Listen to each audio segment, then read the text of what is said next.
This is the Sun Gate from Tiwanaku. It's figure 118 in our textbook, and this is definitely the rock star of the entire site of Tiwanaku. It does, when you look at it, remind you of textiles, and may indeed have been a source. Textiles might have been a source for some of the design patterns that are used here, because they are rigidly geometric, following a kind of horizontal vertical warp and weft. There was a part of Andean textile tradition. This was found in the corner of a temple complex, the Kalasasia. Where it is today is not its original location. It is assumed that it came from another site at Tiwanaku, which had other doorways like this one. This actually was never intended to be freestanding. It appears to have been part of a structure, and it does appear to be a passageway. So immediately you should be thinking of shamans and the idea of moving from one level to another in terms of the levels of reality and of the universe. It is carved in very shallow relief, particularly in the top, and I guess it's okay to call this a lintel, and that would be the portion located right up here. And the reason I hesitate to call it a lintel is that this was carved out of a single block of stone.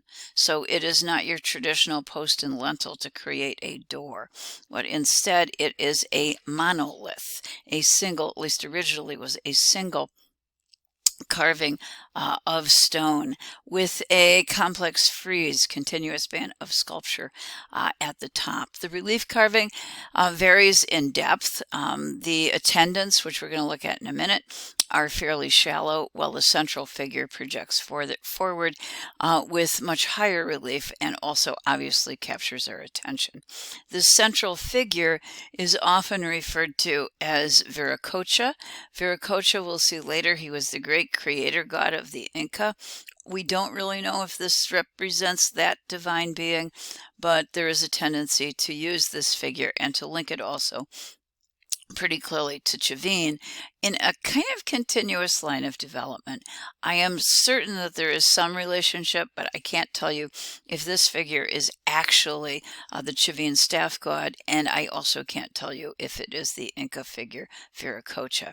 In fact, it has been suggested that this might not be a male figure at all because of the costume that the person is wearing. It is possible it is a female figure. So there's much about this that we don't know, and part of that would go back to how in the world did it get where it is. This is a depiction of what it looked like when it was found in modern times, and you can see it had been broken. It's broken into two sections. It was moved. We have no idea how it was moved or why it was moved. In the upper right, we have, I think, a European traveler dressed in Andean garb as he's leaning against the Gate of the Sun. It does at least give us a glimpse of the scale of this. It is a fairly large and imposing structure.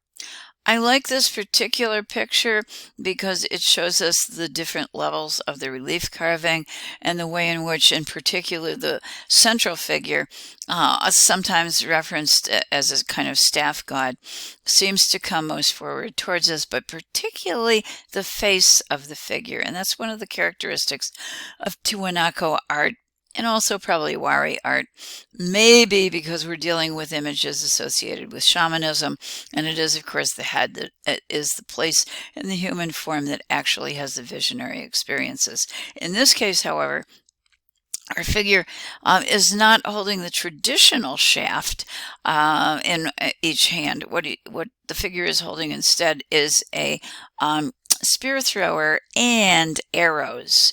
The arrows and the spear thrower seem to terminate on the top in birds' heads, and we don't really understand the meaning of this other than to associate avian creatures, birds, with swiftness. So perhaps it's a reference to how far the arrows could go, and perhaps to the travels of the shaman, but I'm not going to actually guarantee that.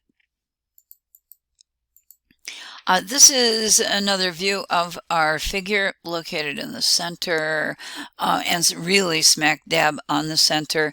I'd also like you to take a look at the platform on which our figure is perched. It is again a half, and you can go up and I think you can find the arms of it. It is a half of the Andean cross, which might be referencing the great mountain Illimani. It might also be referencing our stepped pyramid, which is an important monument at the site. And the Chacana itself might be a reference for the transformation of the shaman. So this image, which is so universally famous, might also deal with shaman. The carved area is done with an incredible amount of precision, carefully gridded using complex geometry, and we think a standard unit of measurement. So the artists were carefully laying this out, everything equal and everything very, very symmetrical. This is the back just to get an idea of what it looked like. There were niches behind, and obviously sacred objects could have been placed there. This is a perfect creation for ideas associated with ritual, and especially for a shaman with ideas of passage from one level to another. One of the elements of design also is a carved inset for the door. So it's a door within a door. That's something that the Inca are going to pick up later. One thing that is clear is the relationship with Chavin, even though we don't have the evidence of a direct line of transmission. That appears as we look at the left, as you remember the Raimondi stele, which is a divine figure located right here, and to both sides he is holding a staff. That certainly becomes the formula for the image on the sun gate, which is its common name. We have a central figure holding two staff-like forms, even though perhaps the interpretation or the meaning has changed. We do believe that both of these deal with transformation, with consuming hallucinogens, and with shamanism on some level. Why Chavin? Why the references to Chavin? Well, we think it was an attempt to lay claim to the legacy of the ancient highland civilization, which was so influential and also spread its influence far and wide, which was something that Tiwanaku was also attempting to do. This is an image of the attendants that flank the sides of our staff deity, the central figure of the Gate of the Sun, traditionally known as the Gate of the Sun. And this too derives from Chavin. It is a kind of kneeling, kind of bent knee, running figure holding a staff in one hand. The figure is winged, and he is certainly kind of a semi-divine individual with the ability, we think, to travel between realms of reality. The winged figure has within the wing a shape of a snake that terminates in the head of a bird. We have references also to San Pedro cactus, and I'm going to go up here to the traditional image of the flower of San Pedro. So we think we have winged attendants, also attendants that are associated with transformation and movement from one level of reality to another. So how do we interpret the main figure on the Gate of the Sun? Well, probably as a figure that derives from Chavin, probably also a figure that is a shaman or promotes shamanism in some way, shape, or form.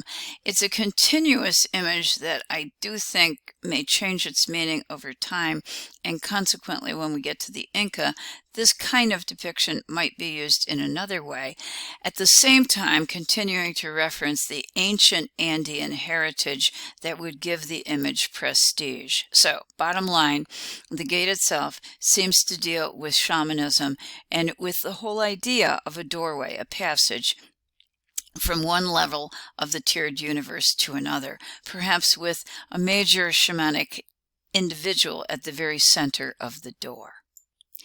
The message, the beliefs, and The status imagery associated with Tiwanaku can also be spread quite easily by the use of portable arts. Among those, yes, there's textiles. In addition to that, there is ceramic ware. And I've got 3 separate images up here that are all vessels with the figure we've come to generically call the staff god. And that reminds us of his derivation, at least his lineage, going back to Chavin. In all of these depictions, you find a central figure, formal frontal, with arms outstretched, holding something that looks like a staff. All of these also are examples of feasting ceramic ware vessels. The bigger ones, the round ones with the big bellies, probably held corned beer. And out of these vessels, we could put the corned beer into carrows. And that's what we're looking at up here. We're going to learn more about those when we get to wari, because it is especially associated with wari, the use of feasting, and it's also being currently studied. Using these vessels to participate, these are status images, essentially, elite goods that could have been used during the festival taking place that incorporated feasting, and at the end of that, the vessels would be shattered. So the crack lines, if you go over here, I think you can see the crack. I think you can also see this is, I believe, been restored. Consequently, we have lost part of that image, but the vessel itself would have been broken. An example of ritually killing art as a part of a performance. And in this case, pretty important Andean performance of feasting. We'll return to that with the wari. Let me now show you something that is really specific to Tiwanaku, and it is an incense burner. This incense burner is located in the Metropolitan Museum of Art, and it is a diagnostic shape that appears in Tiwanaku. So if you see another one of these, it's quite likely that that is its point of origin. The images that are painted on ceramics that come from Tiwanaku tend to be much easier to read than the images that are made by the wari. And we think the reason for this is that Tiwanaku had a very extensive trade network, which means that its vessels were being exported long distances to people and cultures that might not easily know how to interpret them. Whereas the wari were creating images made for insiders, people who were initiated, and they were creating images that excluded those who did not understand. So Tiwanaku, then, we think, making images to bring more people in by showing them things that would be fairly easy to read. Also incorporating diagnostic shapes associated with Tiwanaku and with highlands animals. This is a puma, again, not a jaguar, but a puma. We can find the head of our puma on one end, located right here. He has a kind of collar around him, and this is his kind of stubby tail on the opposite side. Painted on the body, there is also a puma. This is his head. This split eye, half black, half white, is characteristic of Tiwanaku and also of wari. And then our puma, he's kind of made to be big to fill up the entire space of the vessel, including very, very large paws at the bottom. The flaring portion at the top of this vessel is also diagnostic of what we would count as Tiwanaku incense burners. We don't know exactly how these were used, but we are pretty confident that they were used to burn incense because the interiors of them are all sooty and blackened. And in this case, we actually have evidence that it was you'd burn in the body, you'd burn in the interior of the animal, but the smoke would come out of the mouth of our feline, creating a kind of mystical looking image. And this has been examined, and in fact there is a sooty residue left in the mouth of our kind of strong, powerful, majestic feline figure. These images are typical of Tiwanaku in other ways. Tiwanaku's art tends to be a little bit more curving or curvilinear. So if you go down here to our puma, you are going to find, yes, I know it looks geometric, and yes, I know it looks kind of rigid in its profile form, but we also have some kind of curving shapes that are incorporated into the image, which makes it reasonably easy to separate Wari and Tiwanaku, but quite honestly, not always, but it gives you a fighting chance, let's put it that way.